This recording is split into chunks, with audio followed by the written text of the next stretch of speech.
Nes kai mes nepasitikim, mes atidėliojam. Arba, jeigu žiūrėti iš kitos pusės, mes atidėliojame dėl to, kad nepasitikime. Kuris eina pirmiau, galite savo prasijausti ir pagalvoti.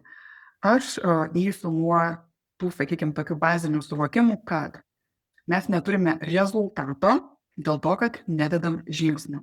Ar ne? Nes kas skaitęs knygą Perkurk save, tikiu, kad jau tikrai skaitot, jeigu neperskaitė dar, tai procese esate.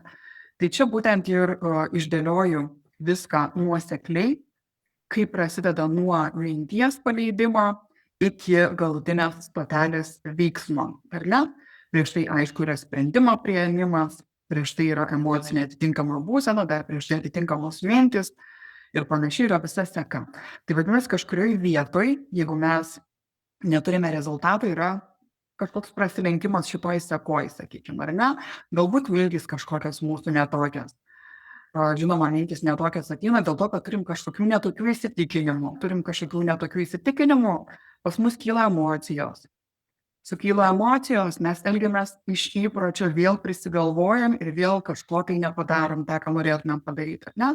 Nepriima tinkamų ir sąmoningų sprendimų dėl to, kad mes kažkiem užsidarėme vidiniam toj kažkokie galbūt baimė ir ne, nededam atitinkamų žingsnių arba veiksmų nedarom ir, aišku, kai nėra veiksmo, nėra ir rezultato. Tai va čia atidėliojimas tiesiog yra susijęs su rezultato neturėjimu dėl to, kad nepadarom veiksmo. Kurioj vietoj, kaip sakau, yra jūsų stabdis, čia jau susižiūrėti kiekvienam asmeniškai.